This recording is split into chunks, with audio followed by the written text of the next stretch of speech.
2026년 4월 6일 월요일 매일 성경 묵상을 시작하겠습니다. 오늘 하나님의 말씀은 요한복음 20장 29절로 31절의 말씀입니다. 요한복음 20장 29절로 31절의 말씀입니다. 예수께서 이르시되 너는 나를 본고로 믿느냐 보지 못하고 믿는 자들은 복되도다 하시니라. 예수께서 제자들 앞에서 이 책에 기록되지 아니한 다른 표적도 많이 행하셨으나 오직 이것을 기록함은 너희로 예수께서 하나님의 아들 그리스도이심을 믿게 하려 하며 또 너희로 믿고 그 이름을 힘입어 생명을 얻게 하려 함이니라. 아멘. 오늘 큐티 본문은 요한복음 20장 19절부터 31절까지의 긴 본문입니다. 그리고 세 가지 이야기를 다루고 있는데 첫 번째는 부활하신 주님을 믿지 못하는 제자들에게 예수님께서 나타나셨던 이야기, 두 번째는 그곳에 있지 않던 도마에게 다시 나타나신 이야기, 마지막 세 번째는 사도 요한이 요한복음을 기록한 목적의 이야기, 그리고 성경 자체를 기록한 목적이 무엇인가를 그렇게 소개하는 이야기로 총 세 가지 이야기가 오늘 큐티 본문에 등장하는데, 이것을 하나의 주제로 꿰자면 예수님의 말씀을 믿지 못하는 사람들의 특징을 보여주고 있는 본문이라는 것입니다. 첫 번째 이야기가 등장하는 19절부터 23절까지를 보면 안식 후 첫날, 즉 부활하신 주일에 예수님은 제자들에게 먼저 나타나지 않으셨습니다. 오히려 막달라 마리아를 찾아가셨습니다. 왜 제자들이 아니라 막달라 마리아였을까요? 막달라 마리아는 이전에 7 귀신에 들렸던 여자로서 예수님의 이적으로 고침을 받았던 여자입니다. 그런데 성경의 기록을 찾아보면 제자들과 마리아의 상황을 이렇게 기록합니다. 제자들은 어느 공간에 모여 숨어 있었고 막달라 마리아는 슬퍼 울고 있었다고 합니다. 제자들은 왜 모여 있고 막달라 마리아는 왜 슬퍼 울고 있는 것입니까? 제자들은 이전에 하셨던 예수님의 말씀과 현재의 상황을 아직 이해하지 못했기에 숨어 있는 것이고, 막달라 마리아는 예수님의 부활의 말씀을 잘 모르고 있었기에 모든 것이 끝났다는 생각에 울고 있는 것입니다. 그러니 예수님은 부활 이후 제자들에게는 예수님의 말씀이 있었기에 상대적으로 예수님에 대한 말씀이 없는 막달라 마리아를 먼저 찾아가 위로하고 계신 것입니다. 그러나 우리가 주목해야 할 것은 만나주신다고 부활의 그 주님을 다 이해하는 것은 아니라는 것입니다. 19절과 20절의 기록을 보면 예수님께서 나타나시고 평안을 외치신 후에 못자국 난 손과 옆구리를 보이시니 제자들이 주를 보고 기뻐했다고 되어 있지만 사복음서의 기록을 비교해 보면 예수님이 부활하시고 여러 마리아에게 예수님의 부활의 소식을 들었으나 믿지 못하는 모습과 베드로와 요한이 빈 무덤을 보고 와서도 확신을 가지지 못하는 모습, 그리고 그러한 베드로와 요한을 보고 완전히 절망하여 고향으로 떠났던 그 2명의 제자, 그리고 부활하신 주님이 제자들이 식사하실 때 나타나셨을 때 제자들은 이러한 반응을 보입니다. 마태복음 28장 17절에 예수를 배웠고 경배하나 아직도 의심하는 사람들이 있더라. 여전히 예수님의 부활하심을 의심하는 제자들이 있었다는 것입니다. 그래서 예수님은 오늘 본문 19절 끝절과 20절에 예수께서 오사 가운데 서서 이르시되 너희에게 평강이 있을지어다 이 말씀을 하시고 손과 옆구리를 보이시니 제자들이 주를 보고 기뻐하더라.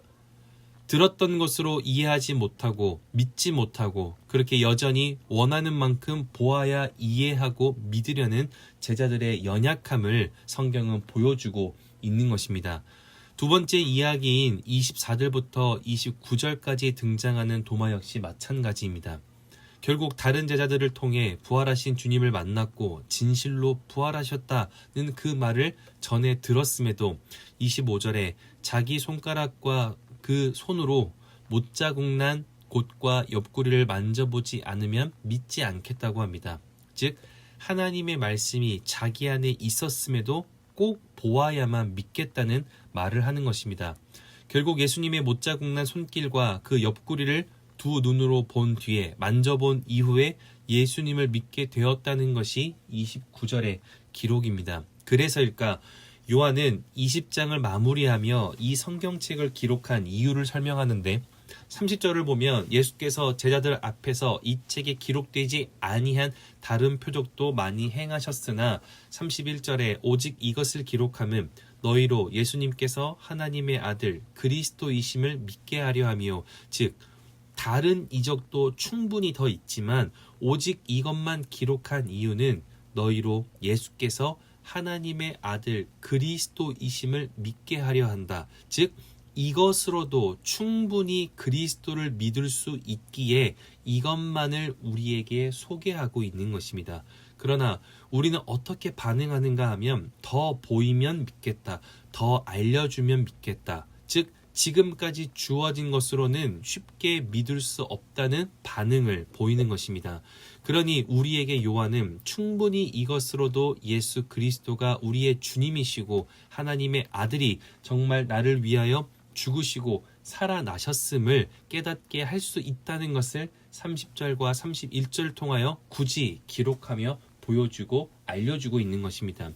이처럼 오늘 본문 요한복음 20장 19절부터 32절까지는 세 가지 이야기가 등장하고 있지만 결국 예수님의 말씀을 믿지 못하는 사람들의 특징을 보여주고 있습니다. 그렇다면 예수님의 말씀을 믿지 못하는 사람들의 특징은 무엇입니까? 크게 두 가지로 나누어 볼 수 있습니다. 첫 번째는 새로운 어떤 것을 보아야만 믿을 수 있다는 것과 두 번째로 지금으로는 제대로 믿을 수 없다는 생각을 갖는 것입니다. 그러니 말씀을 기억할 수 있다면 우리는 이것을 확인해야 합니다. 나는 예수님이 무언가를 이루어 주셔야만 기쁨으로 믿고 있지는 않은가? 그리고 나는 현재 내 삶에서 믿음을 확신하고 있는가? 우리의 삶에 기쁨의 순간이 없지 않습니다. 분명히 우리의 삶에 하나님의 돌보심과 하나님의 은혜 베푸심과 하나님의 긍휼과 기쁨의 축복이 있습니다. 그래서 그것을 경험할 때마다 하나님께 감사하며 하나님의 말씀에 더 순종하고자 하는 마음이 생깁니다. 그런데 하나님의 은혜가 없이 내 인생에 어려움이 찾아올 때에는 너무나 쉽게 믿음의 모습을 거두어 드립니다. 기쁨을 주시지 않고 어려움을 주셨기 때문입니다. 하지만 우리가 잊지 않아야 할 것은 좋은 것을 주어야만 믿음이 나타나는 것은 하나님을 믿는 것이 아니라 좋은 것을 믿고 있는 것입니다. 더 정확히 말하자면 하나님의 살아계심이 내 인생을 살게 하고 지켜내는 원동력이 아니라 좋은 것이 내 삶을 살게 하고 지켜내는 원동력이라는 것입니다. 문제는 좋은 것이 내 삶을 살게 할 때 내 인생에 어려움이 찾아오고 누리던 것이 사라지면 언제라도 그 즉시 또 다른 좋은 것을 찾아 떠나는 것이 우리의 연약함이라는 것입니다. 하나님이 좋은 것을 주실 때에는 하나님에게로, 세상이 좋은 것을 줄 때에는 세상으로 향하는, 그렇게 늘 불완전한 삶을 살 수밖에 없는 것이 좋은 것에 초점을 두고 살아가는 삶입니다. 그러니 우리는 현재 내 삶에서 믿음의 확신을 어디에서 찾고 어디에서 경험하고 있는지를 잘 확인해야 합니다. 우리가 좋은 것에 기쁨과 감사와 기대만을 두고 살아간다면 그것은 믿음의 삶이 아니라 무작정 좋은 것을 기대하며 우연한 기쁨을 희망하는, 장담할 수 없는 내일을 살아가는 불완전한 삶을 사는 것이기 때문입니다. 그래서 제자들은 불완전한 삶을 살며 하나님을 떠나 골방으로, 고향 땅으로, 눈으로 보지 않으면 따르지 않겠다는 나만의 고집으로 자신의 삶을 영원히 불완전하게 살게 되었습니다. 말씀을 기억할 수 있다면 좋은 것이 아니라 좋은 것을 주실 하나님을 소망할 수 있길 바랍니다. 무언가를 지금 주시지 않아도 이미 내 삶에 하나님을 확신할 수 있는 믿음의 상황들을 기대하고 바라보며 또 한번 하나님의 일하심을 소망할 수 있길 바랍니다. 왜냐하면 나를 사랑하시는 하나님을 기대하며 살아가기 시작할 때 하나님은 우리의 삶을 영원한 회복과 기쁨, 즉 영원한 십자가의 구원의 삶으로 인도하시기 때문입니다. 그렇게 오늘 하루가 좋은 것만을 바라보며 사는 날이 아니라 하나님의 일하심을 기대하고 소망할 수 있는 부활신앙으로 살아가는, 회복이 일어나는 복된 월요일 될 수 있기를 주님의 이름으로 축복합니다. 기도하겠습니다. 사랑이신 아버지 하나님, 오늘도 말씀으로 우리의 삶을 결단하게 하시니 감사합니다. 우리의 삶에 하나님께서 늘 함께 하시고 사랑으로 보호하심을 우리가 믿지만 좋은 것이 없을 때, 누릴 것이 없고 여유가 없을 때 우리의 연약함이 드러나며 하나님의 일하심과 은혜 베푸심을 또 의지하지 못하고 기대하지 못할 때가 있습니다. 그러나 부활하신 주님의 영광을 찬양하고 기뻐했던 부활의 아침과 부활절의 예배처럼 늘 하나님의 도우심과 또 역사하시고 또 일하실 것을 기대하는 마음으로 살 수 있도록 우리에게 부활의 신앙을, 부활의 믿음을 허락하여 주시옵소서. 그렇게 인도하실 주님께 감사와 찬양을 올려드리며 이제는 우리 주 예수 그리스도의 은혜와 하나님의 사랑하심과 성령의 내주교통 역사하심이 어떤 어려움 중에도 하나님의 말씀과 그 사랑의 믿음의 확신을 두고 또 한번 힘을 내어 하나님 앞에 합당한 삶을 살아내기로 결단하고 돌아가는 모든 하나님의 사람들 머리 위에, 그리고 멀리 해외군의 지방에 있는 가족들, 우리 교회 환우들과 우리 교회와 다음 세대 위에 이제로부터 영원토록 함께하옵시기를 간절히 축원하옵나이다. 아멘.